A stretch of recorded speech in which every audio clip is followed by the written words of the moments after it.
Welcome to the Right Now Show. My name is Zach Day, and on the show we have real, deep, and unfiltered conversations. When I thought I was gonna die, I thought of one thing, bro. Not the things I did do, but the things I didn't do. If you love yourself enough, then you're gonna call yourself out. Don't ever let the false sense of fear interfere with your life. The purpose of this show is to help you gain perspective on life, to help you become more intelligent, and to inspire all the people out there that are complacent with their life right now to get up and actually go for your real dream.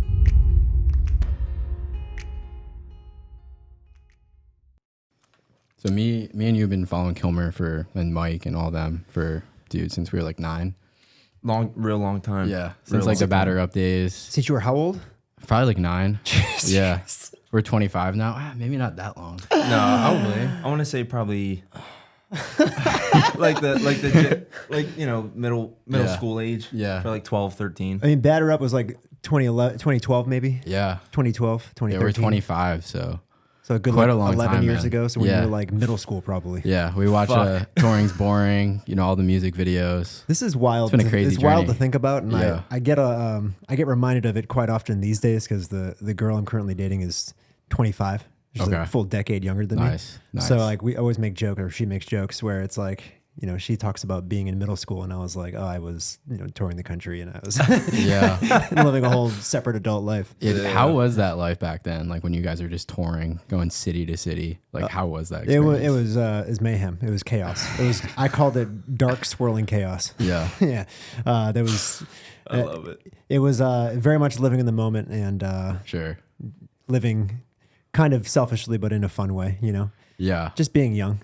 Yeah, No, for sure. Yeah, it wasn't sustainable. Do you like living back then better or like now better? Oh, now for sure. Yeah. Interesting. Back then, it's I was kind of living out like a childhood dream, and I did it to the fullest, and I had a great time. Right. We all had a great time. Right. But it wasn't sustainable. We were killing ourselves every day. I mean, literally. I will put my 20s against anyone else's as far as like drinking and partying goes. Yeah. Like there is not another human being that drank more than Not me even did. close. Not even close. Dang, bro. Yeah. I was just telling him probably not even an hour before you came. I remember in between classes at community college, I was telling him I'd be sitting down, I'd be watching fucking Touring's Boring. I'm like, yeah, dude, this is what I want to do.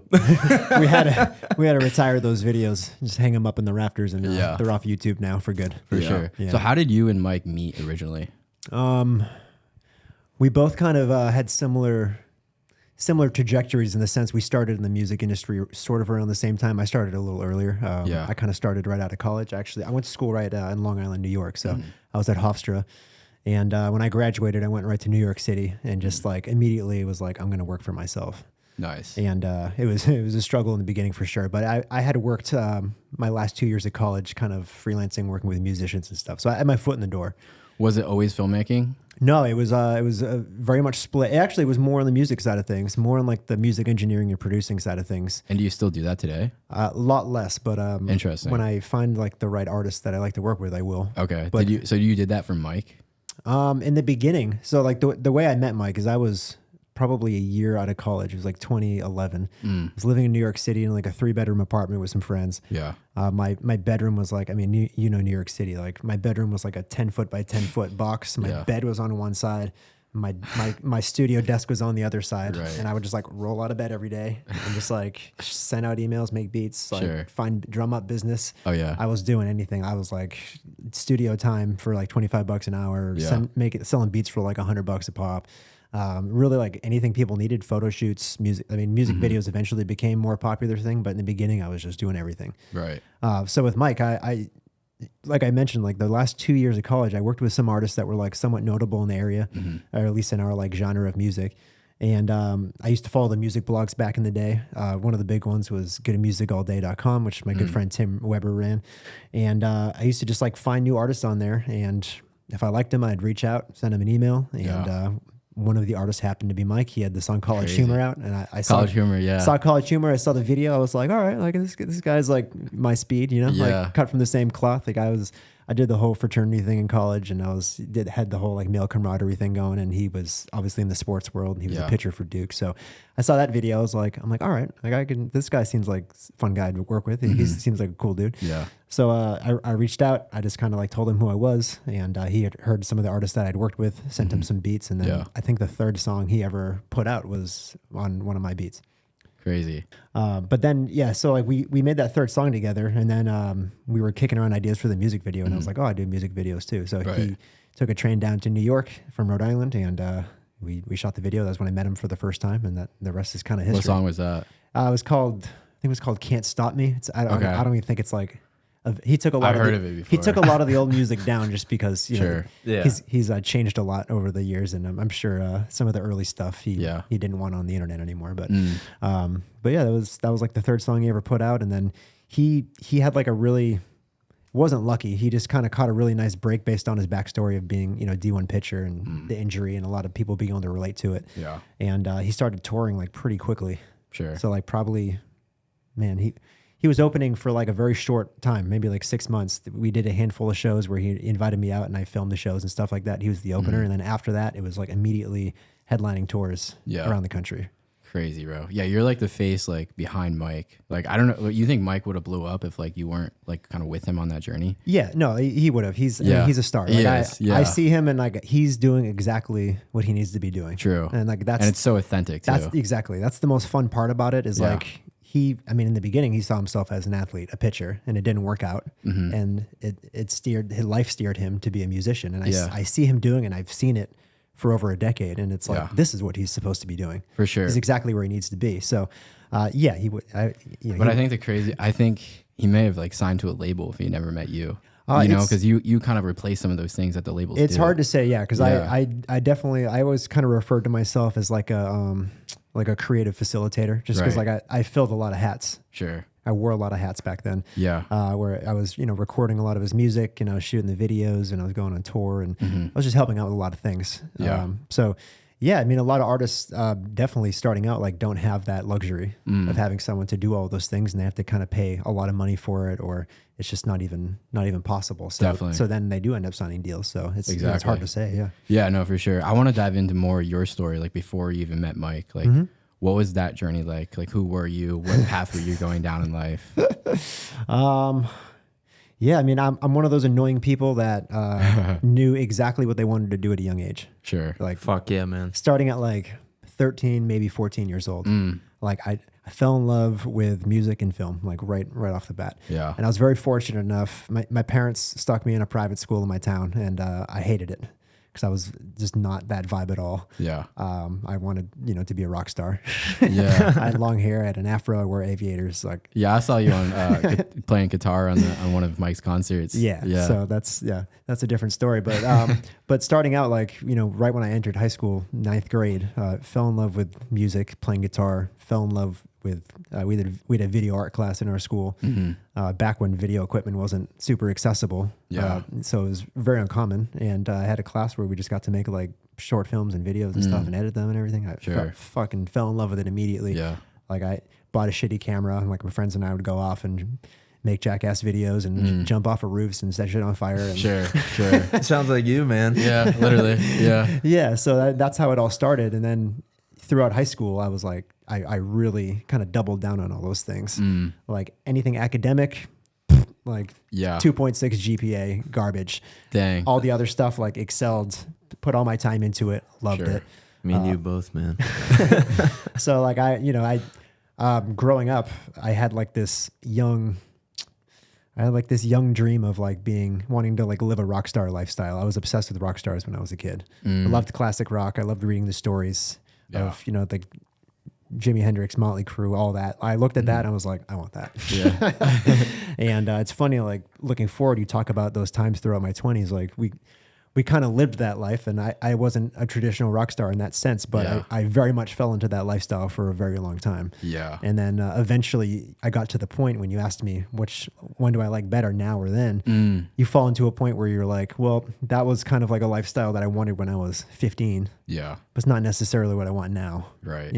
Like priorities change and shift. Yeah. What exactly did change? You just grow up, man. Like, I know. Yeah. It's kind of I mean, everyone grows up in different times. You know, Sure. I'll speak for myself, but I grew up late. Yeah. I lived through just perpetual fun and like wasn't really asking any like inward questions of like what I want, who I want to be, what do I value until I was well into, 30, 31 years old. Yeah, I know you guys are deep in the spirituality game with, 7 spiritual laws and all that. And like the podcast, Mike loves that book, it's basically just a spiritual talk pretty much when you guys get on. Yeah. When did that journey start for you? And was there like kind of like a turning point where like the moment just flipped and like, like I'm going down this path now? I think the podcast for us, the YNK podcast was a good catalyst for that because it got us starting to have we started having like really meaningful conversations without even really trying. And maybe it was just a combination of, growing up and getting to an age and kind of like removing ourselves from kind of the wildness where like it was still there, but it was definitely starting to shift. And then podcasting started to become popular and we started to win around 2019. And like some of those early episodes, like we would sit and Mike and I would just have like these deep talks, which we've never had before. Crazy. And he was probably on his own journey and outside of the podcast was starting to do work on himself on his own. But for me, the podcast was really the real like starter of starting to think that way. So what exactly is your spirituality or faith? Like, how would you explain it? There's a few things that like I really pay attention to. One is it's referred to as dharma, but it's really just like your purpose and like how you use your purpose to help other people. Yeah. I try to like use that as my anchor for the most part because I think that's what mostly makes me feel the most fulfilled. For sure. Yeah. I mean, it's like purpose or pleasure, right? Or like purpose or sin, whatever you want to kind of put in there. Yeah. Yeah. But a lot of people say like whatever you're good at, your skills plus helping people is your purpose. So like I try to like stick to that. And cause I'm fortunate. Like I'm in a position where I can help a lot of people.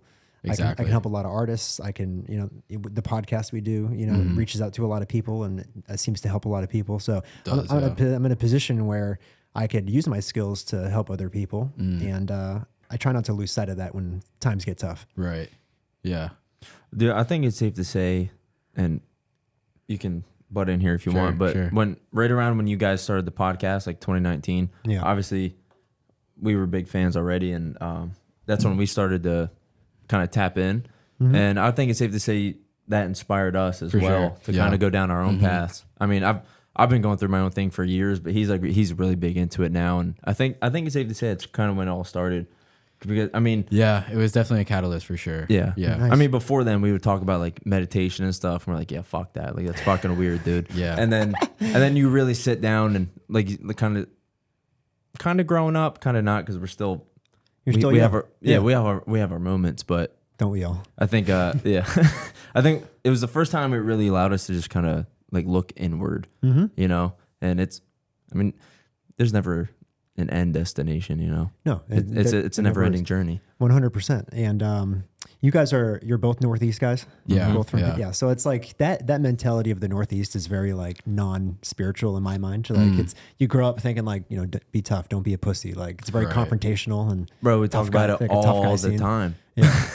We talk about it all the time. Mike's from Rhode Island. I'm from Boston, and it's like, we just kind of grew up with a chip on our shoulder, and it's like it's the antithesis of like what we're talking about now is spirituality and like being vulnerable and asking the right questions. So it's interesting. Like that was definitely like a thing that held me back for sure, and probably held Mike back for a while too. Yeah, and it's so funny you say that about like the Northeast and everything, because when we talk of, like, for example, this conversation we're having right now about spirituality, if we did this back home, people look at us like we're nuts. We do. Like, what are you talking about, bro? Grind. Fuck you. All this shit. I'm like, no, man, I'm not about that anymore. It's crazy. And then you come down here, like, it feels like once you cross a certain threshold of certain states, you get down south, and everyone's kind of on the same page, Yeah. And that's how we like it. Yeah. Well, Mike interviews all these people like Marcus and Jared Goff and a bunch of others, and they all have something in common, and they all have something that they're striving towards, or like a purpose, something that's bigger than themselves. And you kind of look at that and you're like, that's what I need. Yeah. Yeah. So do you believe in God? Like, do you believe in universe? Like, what is like the thing for you? Yeah, I think it's all in the same for me. Yeah. Like I refer to it as the universe, but you can call it God, you can call it really whatever you want, but definitely a higher power. And I believe that nothing happens by accident. Everything happens for a reason. There's always a lesson in front of us, whether good things happen or bad things happen. Yeah. So that's kind of the mindset I have. I like that. Yeah. I like that. Yeah, I couldn't agree more, man. I mean, I'm kind of in the same wavelength as you, but I don't know, dude. How deep were we getting? Let's go all the way, dude. Want to go all the way? Yeah. I mean, I'm personally a Christian. Like I kind of started down that journey as far as spirituality. I was raised Catholic. Yeah, like in universe. Yep, me too. Yeah. But then it led me to Jesus, and like that's when it really hit hard for me. Yeah. And I don't know if like you relate to that at all, like where you're at with that. A little bit. I kind of veered a little off like the religious route, I'd say. Sure. But I've gotten heavily spiritual. Yeah. Yeah. And I think all the same lessons are there. Yeah. At the end of the day. Mm-hmm. So it just depends on what path you want to go. Yeah. So there's no wrong answer. Sure. Yeah. Yeah. How strict like of a Catholic were you? Because you said you were raised Catholic. I was. How was it like pretty strict growing up? Or not in church every Sunday, but in sense of like getting baptized, communion, confirmation, like all that. And I'm Italian. Like my mother's very Italian. My grandmother's off the boat, so like very Roman Catholic. Do you feel like at a young age that was almost like forced on you? Oh, for sure. And do you think it made you like resent it a little bit, and which is why you strayed away? I'm speaking on my behalf, actually. Yeah, no, because that's how I feel. That's true of so many things when we're younger. Like we're forced to do a lot of things when we're young, especially like in the academic world. Like totally. Reading, for example, hated reading until I was like 26, 27 years old. Right. Hated reading. Then I found books I actually enjoyed. Then I loved reading. I fell in love with it. Now I read all the time. Yeah. So it's like religion's kind of one of those things where it's hard to kind of shove it down a kid's throat and make them like it, you know, because it's one of those things where you just have to like let people, you know, accept it when they're ready or if they ever want it ever, you know. Yeah, man. That's something he questions me on all the time.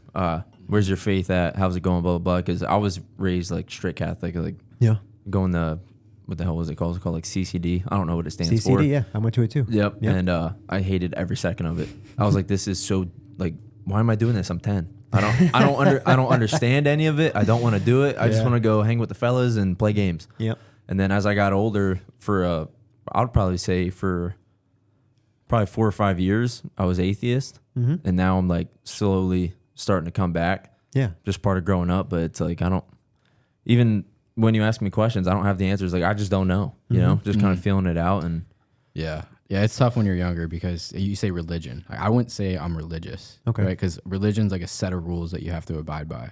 For me, it's about a relationship with God. Yeah, and that's like a totally different thing. Love that. You know, one could say that relationship with God is the same as the relationship with our inner selves. To me, that's almost the same thing. Yeah, you know, a lot of teachings and a lot of books say like we are God. We are all God. You know? Yeah, God's in all of us. Yeah. Yeah, I believe God is in all of us, like the Holy Spirit's in all of us. I don't think we are God. I think if we call ourselves gods, I think that's the problem with this day and age. Yeah. No, I think it's not that we call ourselves gods. Right. It's just kind of like we're all like we, one. We are all one of the same. Yeah. Yeah. No, I see that. Yeah. That's where a big issue arises, though, because some people look at other people as gods. Like they almost worship them. You know what I mean? Yeah. And I think that's where like karma and stuff like that can come around, whether it's God or whatever you believe in the universe. Like you're not supposed to worship people, I don't think. Yeah, well, the definition of a god is anything that you worship, right? Yeah. So you can worship alcohol, you can worship marijuana, you can worship a person. Yeah. For me, it's Dwayne Johnson. Naturally. Who is a god, by the way. Yeah, I mean. Amongst men. Hard to argue with, right? Yeah, no, it's crazy. Yeah. But, no, it's, is there any like books or anything like that kind of really put you down that path? Yeah, so many. Like, got to give my roses to Mike because he has a lot of great book recs. That guy. The one I'm currently reading is called The Untethered Soul by Michael Singer. Oh yeah, I read part of that. I'm like in the middle of that now. I'm just a huge fan of Michael deep. Singer. Yeah, Mike got into him first, and then I started going down just rabbit holes of Michael Singer videos. And Mike sent me like a blurb once of like, you know, him talking for 15, 20 minutes about something, and really struck a chord with me. And then I just went down a rabbit hole and started listening to everything he has to say. And he's just a fascinating guy. Yeah. For people listening at home, what advice do you have for people that want to start that journey? They want to look in that inner self. Like, how do they start with that? What are some of the actions that they can take in order to start that journey? Yeah, it can be easy, honestly. Like, it could be as simple as, sometimes for me, like I kind of not suffer, but like I struggle with loneliness sometimes because I'm living on my own for the first time in a while. Okay. And my girlfriend gets pissed when I talk about this because she's around all the time, which I'm very grateful for, but she's not around all the time. And when she's not around and I'm just home alone, like, you know, it's the first time I've been alone, living alone for a long time. Because I used to live with Mike for like 7 years, you know, him and the guys, and that was kind of my life. And I associated with that a lot. And if you want to like get into it very simply, like YouTube's a great tool. You could literally go on YouTube and, you know, there were times where I would go on YouTube and say like, how do I deal with loneliness? You know, how do I become less lonely? And there are so many great, you can call them vloggers or teachers or whatever you want to say, like that make these wonderful videos that, you know, you can find anyone who you relate to. Sure. And they'll sit there and they'll talk about how they deal with it and what works for them. And then now you have someone you can relate to, and they're giving you like great information. Or you could find it on podcasts. You could find it anywhere, really. There's so many spiritual teachers or spiritual personalities, or just regular ass people that are struggling with the same thing. Yeah. And you can find so much relatability just by going on YouTube and searching for stuff. Or the YNK podcast. I don't want any shameless plugs over here, but we talk about a lot of these issues. We'll be the sponsor for the day. Yeah. What's like your favorite podcast episode that kind of goes down that journey? There's a lot of them, I'm sure. Yeah, there's two. I mean, we had two standout guests that like just blew my balls off. They were so wild. The first one was one of like our first episodes. It was like episode 2 or 3 or 4 or 5. Yeah. It was with the football player James Conner, who oh man, he just has like the wildest backstory. Like, you know, a lot of our guests, you know, we talk about like the obstacles they had to go through to get to where they are today, and that man has gone through so many like life-threatening obstacles to get to where he is. Sure. I'm not going to do the story justice. I would just recommend going to watch it. Definitely. But I mean, he had leukemia when he was in college, and he had to battle leukemia while he was in the middle of about to get drafted, and he beat it. Sure. Gets drafted, not as high as he should have been, but still gets drafted. Then like suffers all these injuries trying to like, you know, start in the NFL. Yeah. And then that whole thing with I forget his name, the running back on the Pittsburgh Steelers that like just didn't like show up to practice. Le'Veon Bell. Yeah. Like that whole thing happened, and then he ended up, you know, getting the starting spot. Wow. Did an amazing job, like crushed it, and you know, then since then has had a very illustrious career in the NFL. But I'm paraphrasing like crazy. Like there was so much more to that story that I'm leaving out. So like I recommend seeing it. But like sitting there in the room and like watching him talk about it. So powerful. Get lost in the moment, and you get so much perspective of like, wow, like he had to go through all that to reach his goal. Like I didn't have to go through anything like that. So it puts a lot of your own issues in perspective. And then the second episode is when we had Larry King on the show. Oh yeah, I was thinking that. Yeah, that was awesome. Which just like out of nowhere, just dumb luck. You know, Larry King's sons were just fans of Mike, and they ran into him out in LA somewhere. And they were very kind enough to ask Larry to come onto the show. And he came over to our house, and he was suffering from health issues at the time. He showed up in a wheelchair, and he graced us with 45 minutes of his time and talked to us. And again, I got to sit there and have this out of body experience where I'm just like looking at Larry King talking to one of my best friends that I work with. And I'm just like producing this interview, like literally like this enormous interview. Like biggest of my career by far. Yeah, don't fuck it up. We executed. We executed. I know. Yeah. Mike did a tremendous job with that interview, and for sure, it came out great. And just sitting there listening to someone who's been living his dream for, God, probably 50, 60 years, and all the life lessons that he had to give out. Especially someone who, you know, he didn't have much time left at that point. That was man. He died a couple of months after that. He did, and it was probably one of his last interviews. Honestly, very sad. But to sit there and listen to someone in his position talk about his whole life story and all the lessons that he had to give out, like I wouldn't trade that for anything in the world. It was amazing. That was Catalog Cabin, dude. At the end, that's such a sleeper too. Yeah, I love that song. Man. Yeah, with the Larry quote there. It's crazy. Yeah. What is that quote? What like don't fear change. Is that what it is? Yeah. Yep. Exactly. So like looking back on all the moments you had with, you know, from the touring's boring days all the way up to the present day, what's like your favorite moment that you've had with, you know, as far as like touring with Mike? Touring wise, it's, I don't know if there's a few moments that stand out that I can still see in my mind. I kind of mentioned how, you know, at a young age, I loved music and film. loved playing guitar, loved the whole like rock star thing. And there were some tours, or a lot of them actually, where like I'd come on stage and play the national anthem on the guitar. That's sick. I fucking remember that like it was yesterday. Yeah. I remember you'd come out with like an American flag fucking Onesie, yeah. And I'm like, dude, this is America. Like this is what it's about, dude. America, we need baby. more people like this. It means 100%. more to me than you know. I love it, man. Believe me. So like there were moments where I got to come out and play the national anthem and like just me and the guitar and a crowd, and just rip it for like 2-3 minutes, and then I run off stage. Mike comes on, and then I follow behind him with a camera. Yeah. Like Back to back, baby. back to back, Yeah. like could not be living more my dream. And That's so sick. And bro. there were shows where, especially like hometown shows, when like we sold out Boston House of Blues for the first time, like 2,500 people. Sure. I think this was around 2014. Where like you said, with the American flag onesie, I just like run out there with my guitar, seeing my family's there, like all my friends from hometown are there, like 2,500 people there. Oh, yeah. Just like going nuts, and I get to just live my dream and do what I'm supposed to be doing. So sick. And it's beautiful. While you were doing all that, I know it was probably nonstop, but while all that was happening, you're on stage filming Mike, whatever. Did you ever have just like a moment where you were like this is what I dreamed about? No. This is the issue about the way we lived our lives back then. Like, understandable. We were kind of living in the moment, but we were not present. We were Right. not appreciating the moments that were in front of us as much as we should have anyways. We were just about like, let's go to the city. Let's drink as much as humanly possible. Like, let's have this after party. Let's make sure these girls are there. Like, let's do this. Let's go here. And then like get on the bus. And then next day, same thing. Like Right. who's here? Who's coming to the show? Who's coming backstage? Like it never ended. It was just like a perpetual cycle of just chaos. Right. And there was never a moment. And like, I wish there were moments where I could go out on stage like that and just like really take a deep breath and take it all in.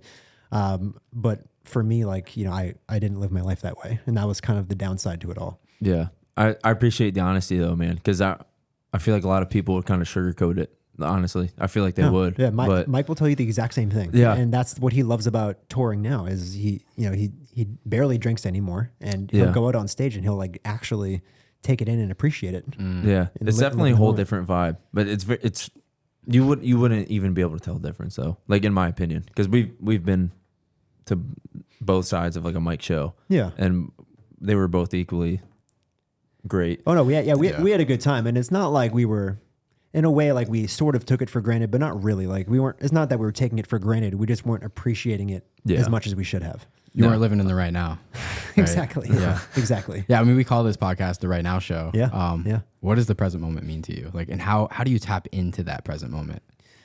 This is the Untethered Soul, which I'm reading right now. It's 100%. like, this is what I'm really trying to figure out, because I struggle living in the moment, and I struggle with anxiety and worrying about shit that I shouldn't be, and letting things consume my mind that shouldn't consume my mind. And it's just an ongoing thing. I think a lot of people struggle with that. 100%. It's Absolutely. the majority, I'd say. Yeah. And the Untethered Soul talks about, how you are not your thoughts, and you have a consciousness, and your consciousness recognizes your thoughts and your heartache and all the bad things and good things that happen to you. And the goal is to just like process it, feel however you're going to feel, and then let it go. Let it flow through. Yeah, you not letting it instead of trying to hold it in. Not letting it consume you or become a part of you, and then even worse, like projecting it back out into the world and infecting other people with that. It's one of the hardest things I've had to work on, but it's forcing yourself to have positive input and listening to books like that, or any type of teachers or anything. It's a game changer, man. Yeah, it's almost like brainwashing yourself in a positive way. Yeah, literally. That's what I keep trying to do. Yeah. On the car here, Untethered Soul, like listening all the way here, like just even if I'm not fully paying attention, like I know it's getting in there. For sure. Yeah, because anxiety and anticipating the future and looking back in the past, like that's not in this present moment. And I think God only exists in this present moment too. 100%. So when you stay present, man, like that's where all the good stuff's at. Yeah. And me personally, I've made really good progress with the majority of my life in that department. But as far as like relationships go, I struggle bad. I struggle really bad. It's like when I have a counterpart that I like really care for, I like get very consumed with like when we're apart, what are they doing? What are they up to? I wonder if they're doing this, or why didn't I get a text? Why am I not like, it's just a never ending cycle. And it's really hard to let go of that type of stuff. Yeah. Cause you can't identify with your thoughts and your emotions. Yeah. And that's so hard to and then it puts you on a shit vibe. And then when you're with that person, you're on a shitty vibe because you're overthinking shit. And then that's what ends up pushing them away. And you are your own worst enemy in that scenario. So it's, that's what I've been struggling with, but working on. Have you found any like techniques or strategies to kind of like just let it flow through? Obviously you're aware of it now, and that's the first step. Self-awareness is the first step. Yeah. Yeah. And self-awareness is like it's a huge pain in the ass, because once you become self-aware, then you start to become hard on yourself. You're like, why am I doing this? I'm doing this again. Oh my, you're like, I can't believe I'm doing this again. And you start to really keep tally and inventory of all like the wrong things that you're doing. But that is the first step is like actually knowing what you're doing. I relate to this a lot because you become self-aware, and then there's kind of like this period where because you're self-aware, you kind of go down this like dark journey before you get to go back up again. Because you're self-aware and you kind of beat yourself up about it. Yeah. And you kind of have to do that for a while, and then you can start going up again. Yeah. You realize you were a lot more fucked up than you thought you were. And like again with me, like relationships really bring out like a lot of my inner turmoil and insecurities. Like it really brings them out. It used to be through work. Like work used to bring me lots of anxiety, and that's the entrepreneur life and working for yourself. And I think I got over that hump, and I'm in a comfortable place there. But relationships, like that's my Everest. Like once I tackle that, I'm like, I don't know if I ever will, but So what are you looking for now? Are you looking for a wife or? Oh yeah, I'm 35 and you know, my current girlfriend, I make it very clear. I'm like 35, like, you know, I'm looking for something serious. Like, I try to make it pretty clear. Like, you know, if that's not something you're looking for, then let's not do it. But she's still sticking around. So kids?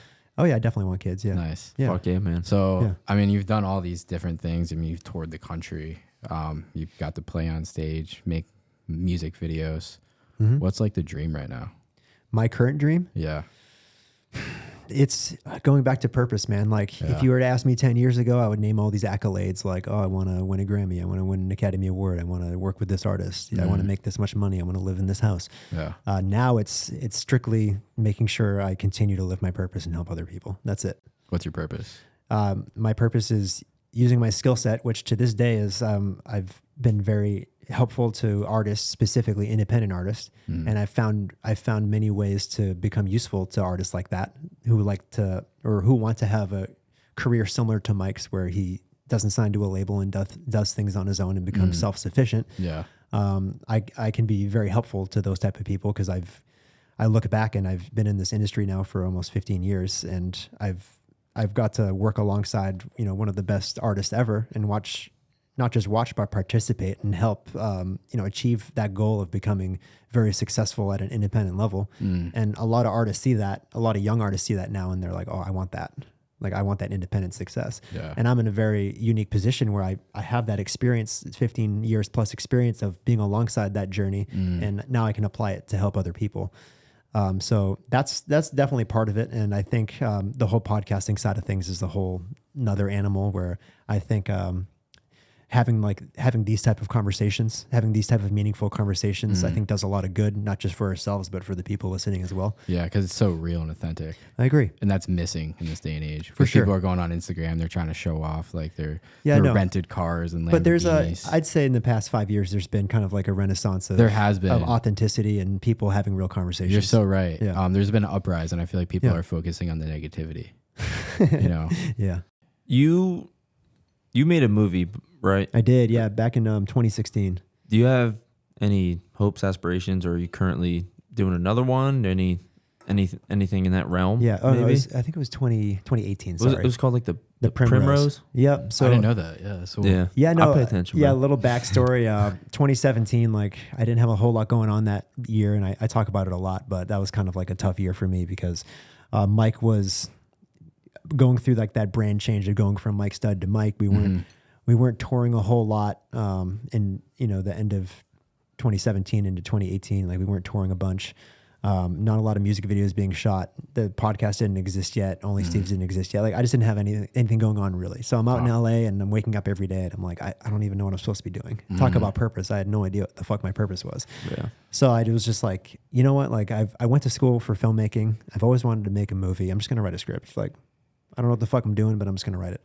So like 2-3 months in the fall of 2017, wrote a script, and it was semi-autobiographical, and it was just, it was about a kid who just graduated college and got out of a serious relationship, who got dumped, and he found out through his older brother that he was a legacy to a secret party society that like lived on a college campus. Okay. And it's just like kind of like an Animal House of like postgraduate delinquents that just like want to like live 4 more years in the party, like college lifestyle, which it's pretty fitting, which we did for like 10 years. Yeah. But so, and it was a very like, low budget film. I did a Kickstarter and crowdfunded it, raised about $30,000. Had a friend, my friend Mark, who's a very talented comedian out of New York City, who did it with me, and raised the $30,000. Planned to shoot it around Boston. We had I think 12 or 13 shooting days with $30,000, which is like not a lot. I stretched the budget as much as I could, and we got a movie out of it. That's sick. Yeah, and it was cool. Like to this day, I watch it and I fucking grimace. Like it's, I'm just proud of myself. Like I'm proud of all of us that we completed it. Sure. You know, like we actually like went after a very like challenging task of creating a feature film. Right. That was like an hour and a half, and we did it. But one of those other like memorable moments in my life was when we had the premiere of the movie in Boston, and you know we sold out a 300-person theater. And Nice. I got to have like everyone that I know like in one room, and that was like a beautiful moment. Surreal moment. I'm proud that I got to complete it. It's currently now on Amazon Prime Video. Yeah. You can rent it for like $2 if you want to check it out. Yeah. Mind you, it was extremely low budget. It was my first whack at it, but I'm perpetually trying to work on the next one, and I have like some story ideas down, and I kind of broke ground on a new screenplay and stuff. But it kind of bums me out that it's been 5 years since the last one, so I'm really trying to. I think that's like another chapter of my life that's not too far away, but I've found that, you know, writing a screenplay is tough. Writing scenes, meaningful scenes with real characters that convey real feelings and emotions, like it's hard. If you're not like at a certain point in your life and you haven't had that much experience, it's hard to create that. And you'll see that in my last movie where it's like, oh, this kid wasn't where he wasn't really tapped in yet. He wasn't really making those scenes yet. A little bit, but not really. A lot of moving parts in that. It's not just like a music video. Yeah, no. You have to like literally be like a psychiatrist. Like you have to like really understand the human mind to create scenes like that and create characters out of thin air. And so were you like the director, the producer, like an editor? I wore a lot of hats. It was the best learning experience in my life. I learned more in that 6-month period than I did in 4 years of college. And because I was just thrown right into it. I wrote it. I co-produced it with my friend. Sure. Directed, edited, did the musical scoring, the sound design, like found all the music for it, like you name it. Right. Yeah. So it was a very great learning experience. That's awesome, man. Yeah. I want you to tell the story of our first concert. All right. How old were you guys? We were 20. 21. Listen, man. Yeah. I'm not holding back. We were 20 years old. We we wanted to go to it was in Philly. We wanted to go, but we couldn't because we both had shit going on. So we road tripped 12 hours down to Atlanta. At the Masquerade? Yep. Yeah. I don't remember what month it was, but it was 2019. Yeah. That was a good tour. That was your first show? Yeah. Wow. Yeah. Dude. Yeah, that was a great tour. It was fun. Man, we fucking my stepmother bought us the hotel room for the weekend. And we get there. I don't know how the fuck we did it, but we ended up with a 30-pack of Bud Light and a handle of Jack Daniels. Yeah. And we're 20 years old. It's the Mike Stud starter set. Yeah, man. And we're sitting there. We're in the hotel room. We're like, all right, bro. Before we go, we're fucking pre-gaming.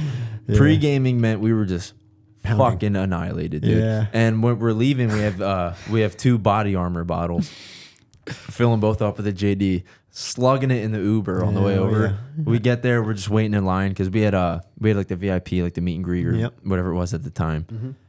And we're slowly working our way in, and we're like, yo, like we gotta fucking pee. Yeah. And I mean, and you remember where the Masquerade was? It was just like it was just outdoor. There wasn't really much going on, but we're just standing outside. We're like, dude, we don't know where to go. Yeah. So we just leave the line. We're like, yo, will you guys hold our spot, wherever the hell it was? And we're just walking down all like these random businesses, and we're pulling on all these doors, and they're all closed. And we're like, fuck, like we have to go. Yeah. So we take a look around. We're like in front of some random business. Let it fly. Yeah. Then we both let it rip. We get back. Yeah. 10 minutes goes by. I have to pee again. Again. When I drink, I have to pee like every 20 minutes. Yeah. It's really bad. Yeah. Yeah. And we're still in line, and I'm like Zach, I gotta pee. he's like, you fucking kidding? I'm like, dude, no. I'm like, I have to go. Yeah. And he's like, I don't know. Like, I don't know what to do. And I just turn around to this random couple that's behind me. I'm like, yo. I'm like, if I go pee, will you guys cover me? Because I'm just fucking gone. They're like, fuck yeah, man. Yeah. So I fucking turn on the side of whatever the fuck, and I'm just pissing on bricks. Yeah. And there's just a stream of piss going down. Mm-hmm. Like, Dude, people are literally walking. Didn't get caught or anything though, right? no. All right, good. I thought the story was going to end with you guys getting kicked out of the show because that was pretty common back then. No, it I'm gets sure. it actually gets better. Okay, good. So we keep going. We end up getting in. He showed some random fucking ID that One of said he Mike's was, like- boys. I don't know who it was. I want to say it was Fader. Maybe. Yeah, but Fader I gave you had an ID? Yeah, I had some 27-year-old's ID, and I just showed him it, Looked and he nothing was like totally fine with it. He was like, I don't get paid enough to do this, and I'm still underage. I just showed him my military ID at the time, oh, God. and he was like, all right. So we both get in, and we're getting served, looking whatever. Oh God. Mike comes out. He was doing backflips. I was actually at Mike's story, like doing a backflip. Yeah. Yeah. He was doing backflips. Show goes on, whatever. We're just having a great fucking time. And at the end, we're just blasted. So we're friends with everybody. Yeah. And we're like, hey, man. We're asking like the security guard, we're like, yo, my man can do backflips. You gonna let him on stage? And out of nowhere, Mike was like, yeah, let him up.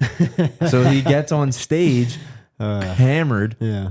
attempts to do a backflip, and ends up smacking his face No. off the fucking Yeah. stage. Did I get it on camera? I don't know. I don't know. man. I don't know. I'm gonna check the. We game didn't get tape. it on camera though. Well, that because it was- was yeah. such in the moment. Supposedly, it's supposed to be my job, so I Yeah. should have it. It was Yeah, literally he- at the end of the concert. Like all the songs were done. Yeah, it was at the very end. Was the crowd like, oh? Yeah. Yeah, dude, I actually remember it. He got on stage. He was all pumped. He like pointed out to the crowd. He was like, shook his head, did the flip, and just whack. He smacked his face. I didn't see him smack his face. And he comes over to me. He's like, bro. He's like, am I missing teeth? He's like, am I missing teeth, bro? I'm like, no, man, you're good. But he had like this super fat lip. He was Oh like- man, bro, I'm gonna check. I'm gonna find that footage Dude, so we that'd can be make a sick. clip out of this. I Dude. hope I have it on camera. That'd be so sick. yeah, Dude, it was so fucking funny, man. yeah. It was a great story. Just from pissing outside twice, getting random people to cover Yeah. me, you smacking your fucking face off Yeah. stage, like. Yeah. It was, dude. It was so much fun, though. I mean, those are the things 100%. you don't trade it for anything, No, man. definitely You know, not. And obviously the concert was freaking banging. So What you Oh, remember, yeah. yeah, from what I remember. I remember we were right up front, and I think Ernest actually performed. I think that was. That was I think Ernest? I think he was called like Ernest K. Yeah, he or something was. back then. Yep. And he, Oh, he like really? rapped. Didn't he rap? Oh yeah. Yeah, I remember I that dapped was him. Ernest? No Yeah, way. dude. I remember I dapped Yeah. him up, and I was like, "Fuck yeah!" Aaron." Yeah. No, Mike put him on before he was anything. Yeah, That's so crazy. Yeah, man. That was. Yeah. Oh man, that was so much fun though. Yeah. Fucking whole ride home the next day, we're like, "What the fuck?" Yeah. I mean, that was the last tour we like really like went balls to the wall. Like, It was the Yeah. final Mike Stud tour, I think. I think it was. Yeah. yeah. I think that's what it was called. Yeah. I think. No, I think don't no, know. I think you're right. But yeah, that was the last time we really like went after it. Crazy. Oh yeah, Yeah. dude, so much fun, such a great experience. I mean, because it didn't feel like, in my opinion, just the beginning and everything getting in, like it didn't feel like a normal concert. Like you're going No. to see, like it felt like you were just kind of just hanging out with the boys, because you had like beer pong table set up. Yeah. and we were just fucking chilling. Mike came over, we played a game, we got fucking smoked. He was Dude, like, "You I guys don't are think we made a ass." Yeah, we didn't make one cup. Yeah, it was bad. It was just so much fun though, man. And Yeah. like those are the things you just don't forget. Yeah. You know, Yeah. I remember it like it was yesterday, and it was, I don't even know, Three fucking 3 years ago. Yeah, 3-4 years Yeah. ago. yeah, but man, Crazy. so much fun. And then we went to one last year. Yeah, and We didn't get that. Philly, right? Yeah, we didn't get that stupid, but it was not good. It was still great, Oh, man. it was a great time. So much fun. He started the Steve chant. Yeah, He started the Steve chant. Came out of before he nowhere. out. Yeah, I'm trying to remember. That show was at what venue was that? Fillmore, yep. Yeah. the Fillmore.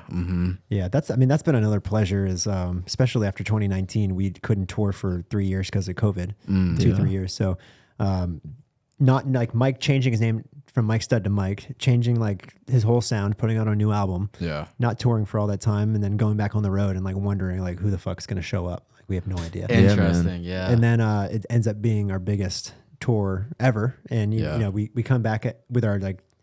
I think the first leg was like our top 12 markets, and like we're playing venues, all new venues that are way bigger than the previous ones, and some like the Masquerade, for example, like the one you guys went to in 2019, that was the small room, so like it was probably 300, 400, 500 people there. Yeah, which was kind of cool though, which is so great, small. Intimate moment. And then like we come back there, you know, a few years later now on the last tour, and we not only do the big room, but we do 2 nights in the big room. So like seeing that, it's like, wow, we did like quadruple the tickets in this city. And then places like Dallas where, you know, we did 700 tickets the last one, and we did 3,500 tickets. Like, you know, again, like quadruple. Right.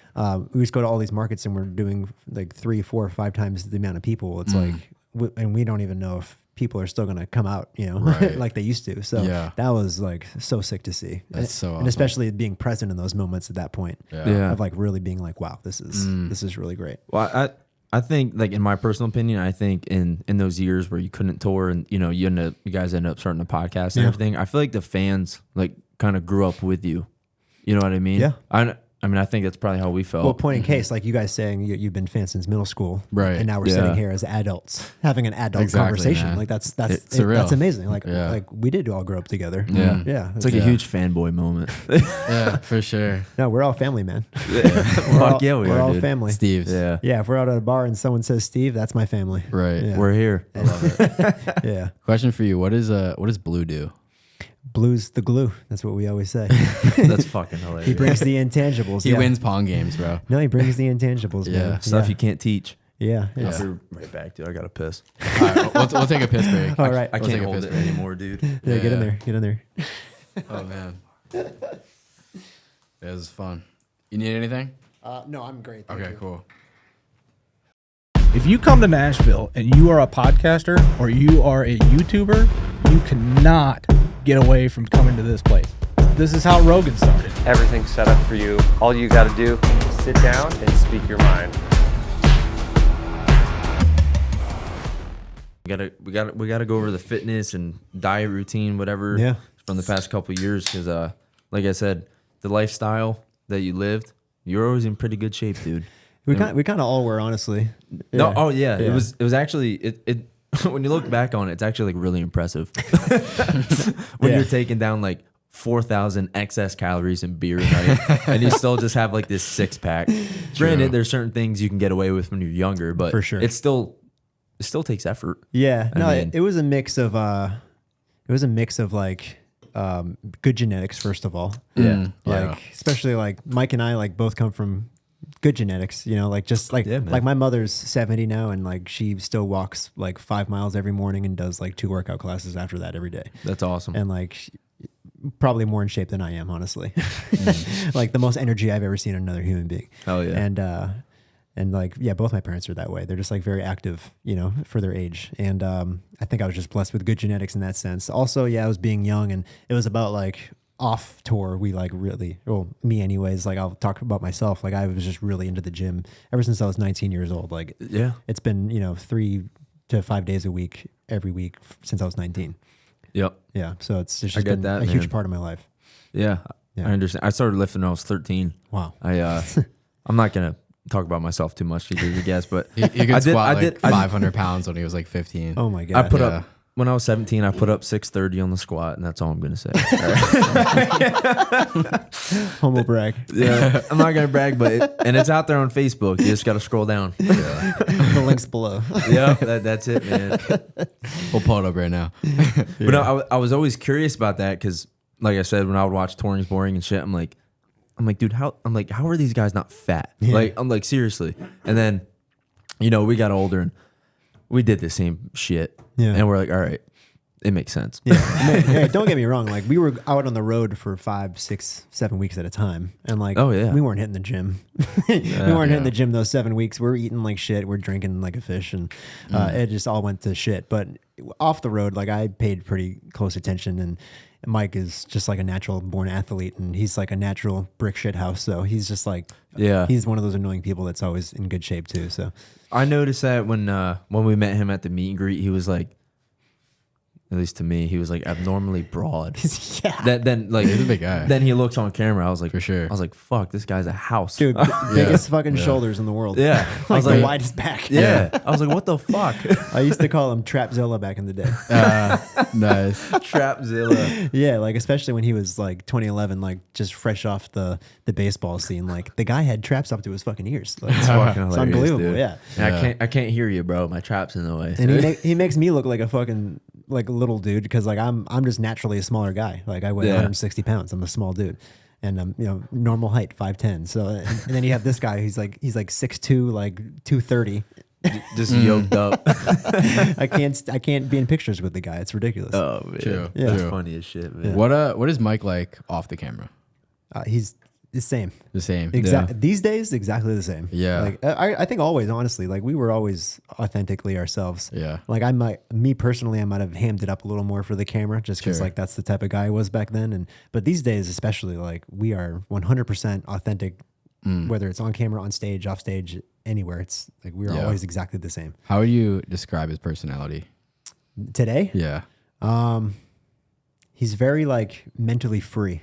And he's very fortunate enough to not only do what he's supposed to be doing at a high level, but you look at where he's like living now. He's like off the coast of Malibu in the most like beautiful house, and he's doing like cold plunges every day, going to the beach, like really taking care of himself, reading books. Like he's literally on like the highest frequency, best vibe I've like ever seen another human being on. Sure. And like when you're at that state, like it's just a really like pleasant person to be around. Yeah. Yeah. I can imagine. I can imagine the vibes that come off. You know, it's crazy. It's probably contagious.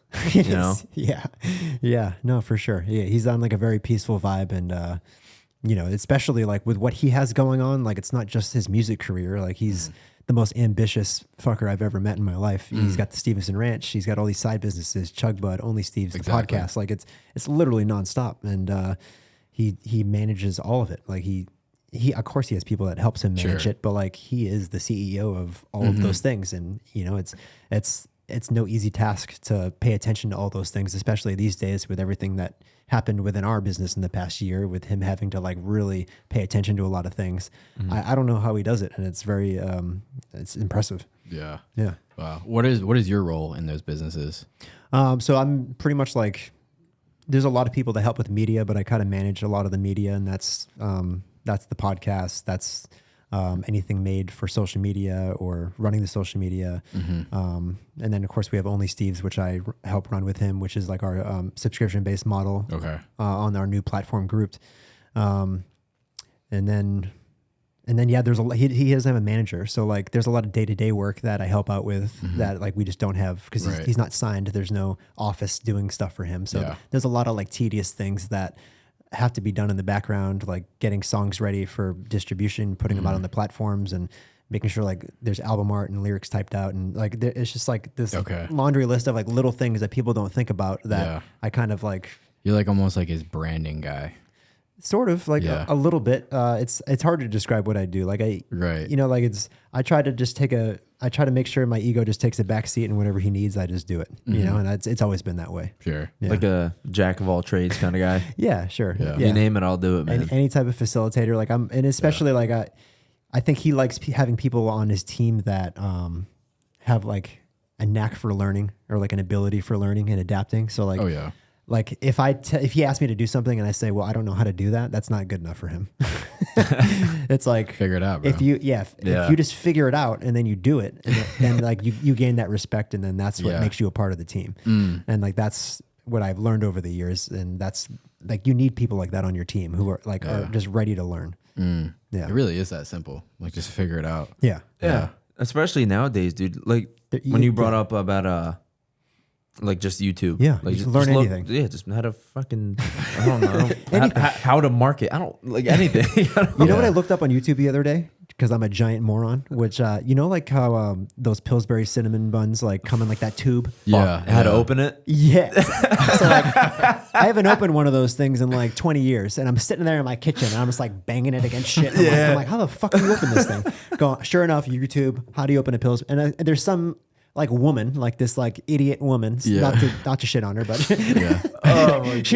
she's making this video. It's like very like not eccentric at all. She's like, okay, today I'm going to teach you how to open a Pillsbury cinnamon bun. She's like, first you're going to want to peel off the like this, and then you're going to look for the crease, and then you want to bang it against there and twist it, and then it'll just pop right open, and then that's how you do it. And it has like 60,000 views. Oh my God. Like she's monetizing that shit. Crazy. So she can buy more cinnamon rolls. That's fucking hilarious. I could just see it now, just sitting there. What the fuck? Yeah, that was me. That was Just me. whacking that thing. Yeah. But there's a lesson there. Like there's so much information, and that's just going to keep.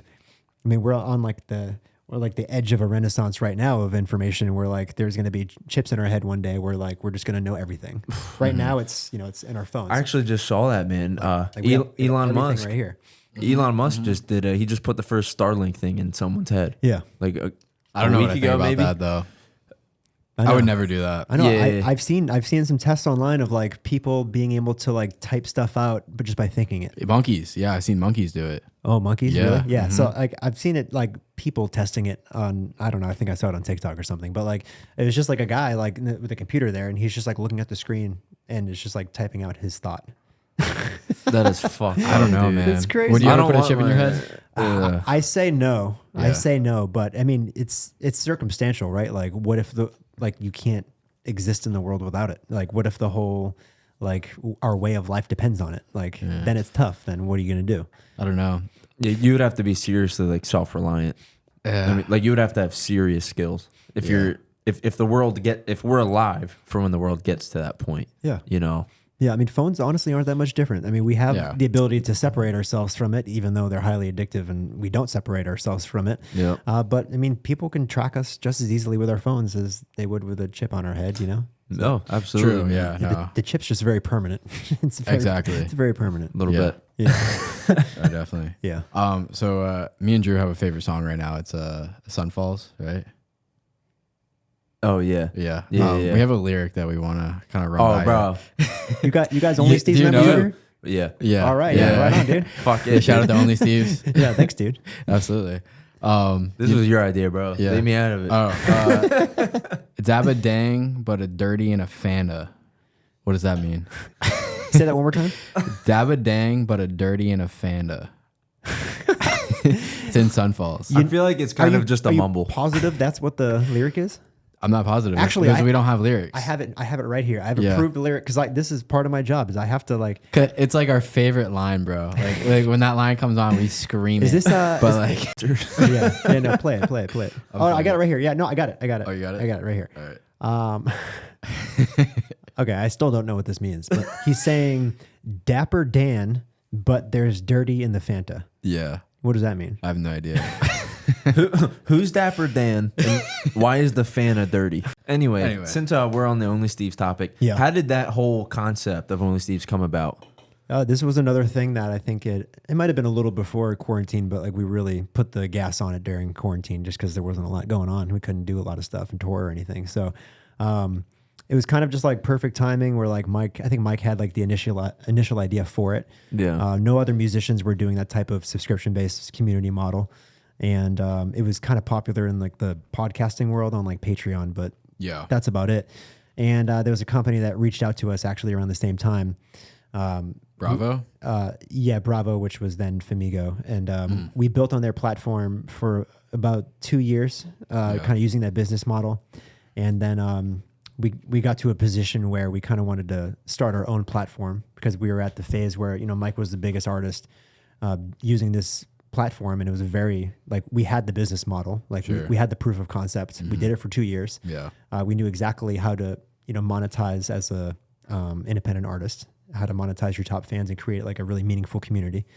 And we connected with some business partners and we created Grouped, which was our own platform. And we kind of broke ties with our last platform and we created this one. And that was 6 months ago, and now there's like Bailey Zimmerman just launched on there. So like, oh really? It's No it's way. becoming like this whole thing. And when we talk about purpose again, like me being in a position where I can help younger independent artists become independently successful, this is one of those business models that like is proven to work.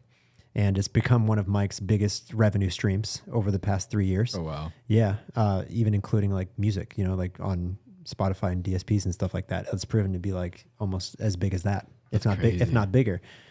So it's just like this whole untapped business model, and a lot of artists are starting to like hop on board. And I'm in a position where I got brought onto the company where I managed Only Steves with Mike. So I'm kind of like an extension to him, where I can now work with all these artists that want to come on the platform and show them how they can become successful on it. Sick. Doing what we did all those years. So that's just been really cool to see that company grow exponentially so fast. And, there's so many huge artists hopping on board, and it's really cool to see like it's taking like a life of its own at this point. Dude, I fucking love it. I mean, especially now, like lately, it's been getting like a lot more like personal in a way. Like he's literally like helped me like does this line suck? Does this beat like I was just like we need feedback. And like that, I mean, unless you fucking know somebody who magically did it before, but no one's doing that. No one really is. And it's no fans are helping write an artist's song. You know what I mean? Yeah. And that's wild to think or about. feeling a part of it, Yeah. And that's part of it. That's how I feel. I'm like, that's really fucking cool, man. Yeah. You know? Sure. Yeah, but that's what we're trying to teach, new artists on the platform, where like a lot of artists are very self-conscious of their work, and like they're very guarded on what they put out to the public. Yeah. When really, like, what fans really love is being a part of the process. And if you have the ability to like put out unfinished stuff, or like stuff where you're just mumbling, or it's like super unfinished. Sometimes Mike would just put out a voice memo of like him freestyling on a voice memo and say like, what do you think of this voice memo? Right. It's mostly mumbles. What do you think? Like that's the more meaningful stuff that like fans would be willing to, pay a subscription for, to like feel closer to you, and like feel a part of the process, where like you can write out comments and like they'll actually be taken under consideration, or just feeling like you're a part of like the journey of the music, Exactly. Like that stuff's really cool to me. And like a lot of artists, like, I have to like kind of like jam it into their heads that like this is the stuff that fans love, of course it's not finished and it doesn't sound good yet, like but that's the point, like, right? You get to bring fans along for the ride. What other artists are you working with? I've in town here, I've been working with V Wills, who recently had a song with Mike. Nice. Victor, become very close with him, and he's just like such a wonderful guy. He's good, man. He's good, very, very talented. He's vibey. He's kind of like Mike. Yeah, there's very like, I think it happens like every like 4 years. Like I find an artist that I get really psyched about that. And obviously like it's been, Mike in his entirety of his career.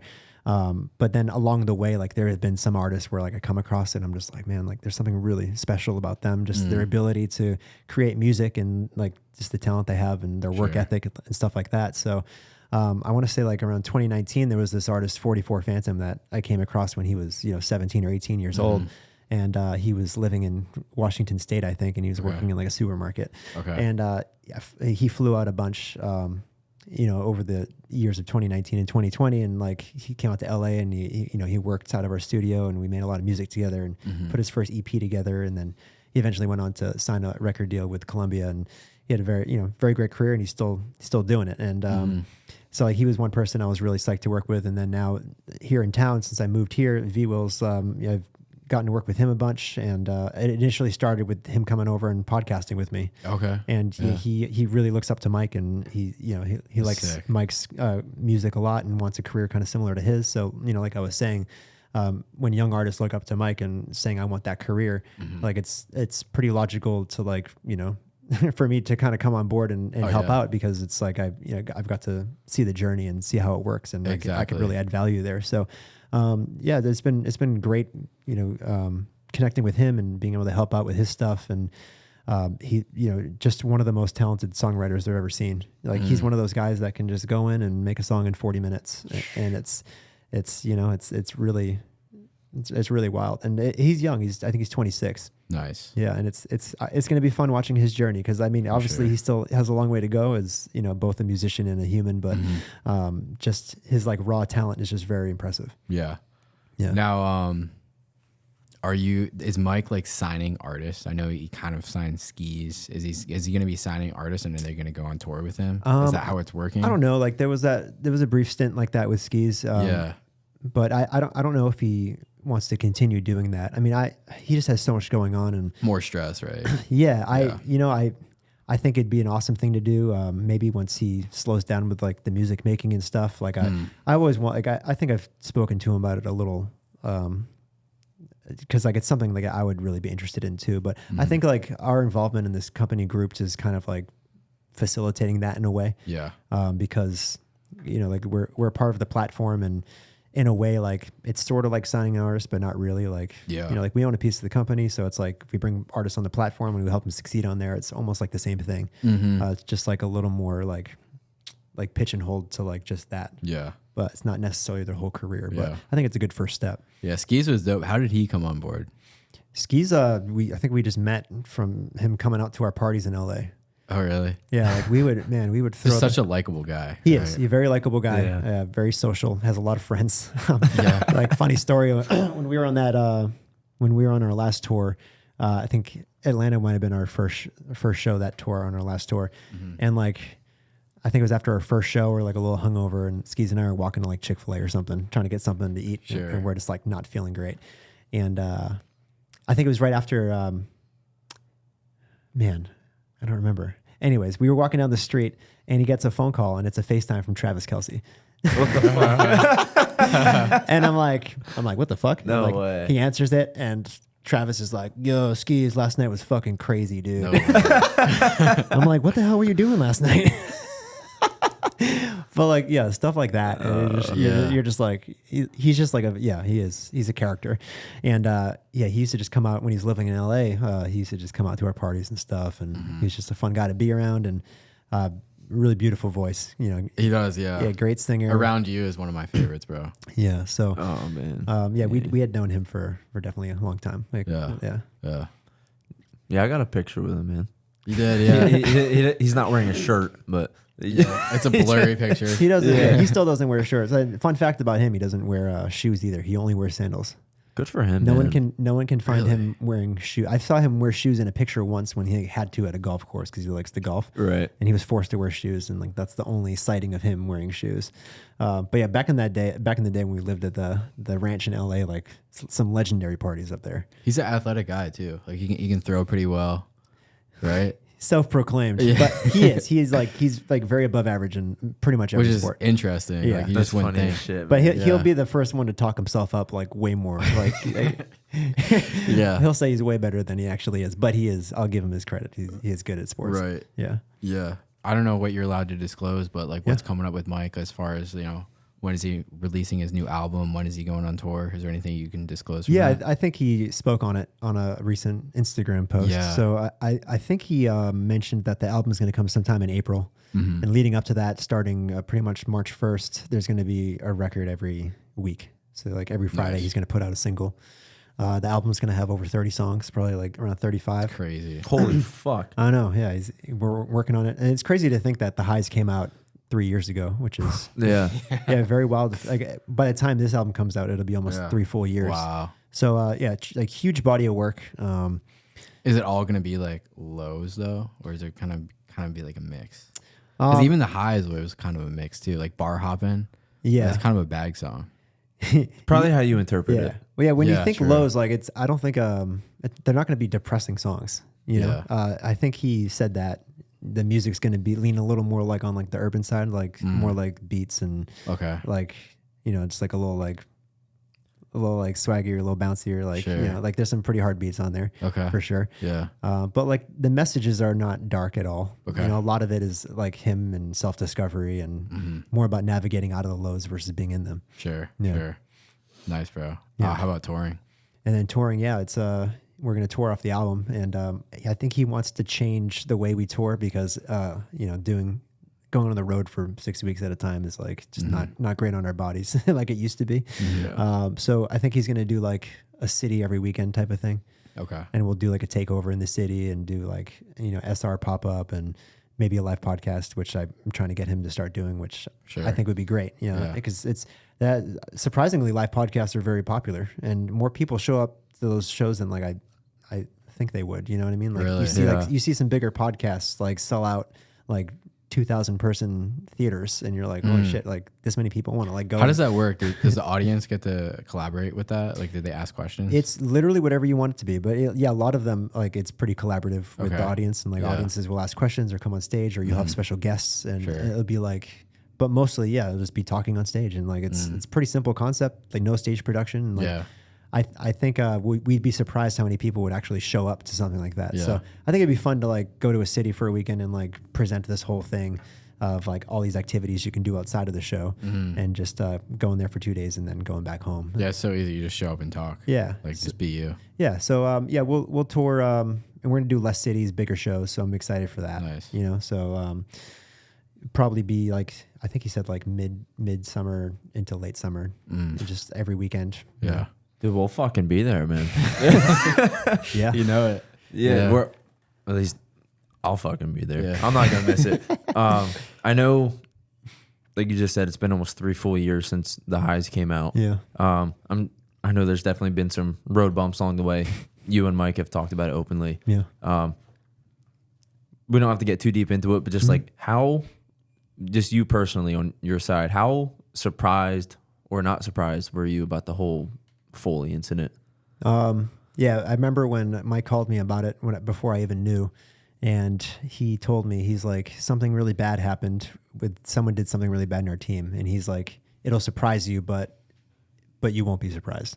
Yeah. You know, Understanding. And you know, this is not that like this whole thing is over. It's still ongoing, but like For sure. we're trying to leave it, you know, in the past and move on. And so I mean, I'm not going to sit here and badmouth or, you know, get too deep into it, but yeah, you know, it was just one of those very unfortunate things where, you know, it's someone that Mike gave a chance and, you know, brought along since he was 16 years old, and pretty much handed him the keys to the kingdom, and very much taken advantage of. And it was very unfortunate to hear. And but at the end of the day, like, these are the things that happen that in retrospect, like, it needed to happen. And True. because of it now, things are, you know, getting even exponentially better. And you know, sometimes we need stuff like that in our lives to grow and to get better. So there's a huge life lesson there, and it sucks that it happened, but you know, we're all better for it. Yeah. And he was in charge of Stevenson Ranch?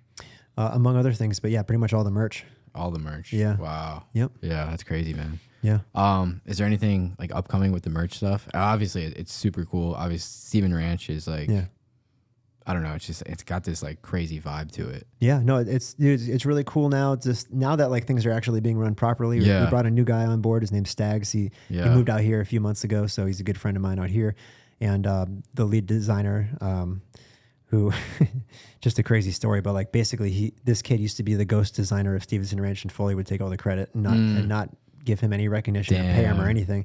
That kid is now our lead designer for Stevenson Ranch, and he lives out here as well. Wow. He actually lives 2-3 doors down from me. So he's out here now too. And it's really cool to like now have it grounded here in Nashville and like kind of make it a part of the culture here. Yeah. Cause you already see Stevenson Ranch hats all over town, and it's a very recognizable brand here in town. Yeah. But now to have like the staff here and the people here, and to like really get like, you know, on the ground running and like starting to do events out here. Yeah, there's a lot of pro athletes wearing it too. I see. Which is awesome. Yeah. Country That's big. artists, like you name it. Yeah. So yeah. Are you guys sponsoring anybody, or is it just kind of all organic? No, dude, it's like when it comes to marketing, anything under like the Mike brand has been 100% organic and authentic. We don't pay like hardly anything for marketing. There's really no marketing. Everything's just word of mouth and off like just off the culture. And like, I love that. Like, people fuck with Mike so heavy. He's just such a likable guy. And he makes like a lot of like just wonderful connections with, you know, other people, and a lot of people like to support it. So it's been very, very cool to see. That's so cool. What does keep going mean to you? I know that's like the Mike staple. Yeah. I saw a quote recently from Seth Rogen. The actor Seth Rogen. Yeah. And he puts it very plainly. And I love how he says it. He said the only difference between the people who make it and reach like high success and the people who don't is that the people who reach the high success just kept going. They never quit.